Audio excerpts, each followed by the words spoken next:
ओम शांति। मेरे प्यारे रूहानी भाई और बहनों, आज हम 17 अप्रैल 2026 की बाबा की मधुर मुरली एक सुंदर कहानी के रूप में सुनेंगे। इस कहानी में बाबा बच्चों को बताते हैं कि संगम युग में सच्ची कमाई क्या है।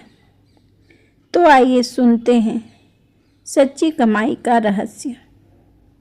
कहानी का नाम है सच्ची कमाई का रहस्य। एक शांत सुबह थी। एक छोटा बच्चा ध्यान में बैठा हुआ था। उसके मन में कई प्रश्न थे। तभी उसे ऐसा लगा जैसे सामने प्यारे शिव बाबा खड़े हैं। बच्चा प्यार से बोला, बाबा, लोग कहते हैं दुनिया में बहुत कमाई करनी चाहिए, लेकिन आप कहते हैं कि संगम युग की कमाई ही सच्ची कमाई है। यह कैसे? बाबा मुस्कुराए और बोले, मीठे बच्चे, दुनिया की कमाई केवल इस जन्म तक रहती है, लेकिन जो कमाई तुम अभी करते हो, ज्ञान सुनकर, दूसरों को सुनाकर, मुझे याद करके और दूसरों को याद करवाकर, यह कमाई 21 जन्म तक साथ चलती है। बच्चा आश्चर्य से बोला, बाबा, क्या यह कमाई कभी खत्म नहीं होती? बाबा ने कहा, नहीं मीठे बच्चे, यह ऐसी कमाई है जिसका कभी देवाला नहीं निकलता। दुनिया की दौलत यहीं रह जाती है, पर यह आध्यात्मिक कमाई तुम्हारे साथ चलती है। बच्चा फिर बोला, बाबा, लोग भक्ति में मंदिर जाते हैं, यात्रा करते हैं, फिर भी उन्हें शांति क्यों नहीं मिलती? बाबा ने समझाया, मीठे बच्चे, भक्ति मार्ग में लोग भगवान से कहानियाँ सुनते हैं, कभी रोते भी हैं, लेकिन सच्चा ज्ञान नहीं जानते। वह पुकारते हैं, हे पतित पावन, आओ हमें सुखी बनाओ।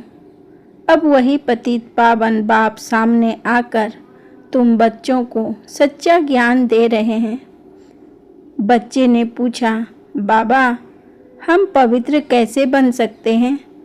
बाबा ने कहा, मीठे बच्चे, जब तुम दैही अभिमानी बनकर मुझे याद करते हो, तब आत्मा की शक्ति बढ़ती है। याद से ही पापों का बोझा समाप्त होता है और आत्मा फिर से सतो प्रधान बनती है। बच्चा बोला, बाबा, फिर हमारा जीवन कैसा होगा? बाबा बोले, मीठे बच्चे, जब तुम पावन बनते हो, तब तुम रूहानी सेवा के लायक बनते हो।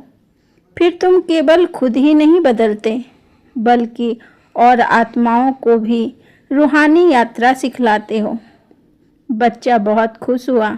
उसने कहा, बाबा, अब मैं समझ गया, सच्ची कमाई पैसा नहीं है, बल्कि ज्ञान और योग है। बाबा ने प्यार से कहा, बस मीठे बच्चे, मुझे याद करो और दूसरों को भी यह रास्ता दिखाओ। यही संगम युग की सबसे बड़ी कमाई है, जो तुम्हें 21 जन्म तक सुखी बनाएगी।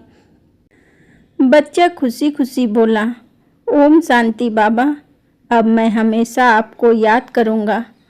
और उसी पल उनके चेहरे पर गहरी शांति और खुशी आ गई।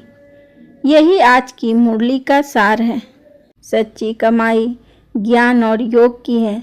बाबा की याद से आत्मा पावन बनती है। पावन बनकर ही हम रूहानी सेवा के लायक बनते हैं। ओम शांति। अगर आपको यह मुरली कहानी के रूप में अच्छी लगी हो तो वीडियो को लाइक करें और अपने मित्रों और परिवारों के साथ शेयर करें और हमारे चैनल को सब्सक्राइब करना ना भूलें। ओम शांति। थैंक यू बाबा, शुक्रिया बाबा, शुक्रिया।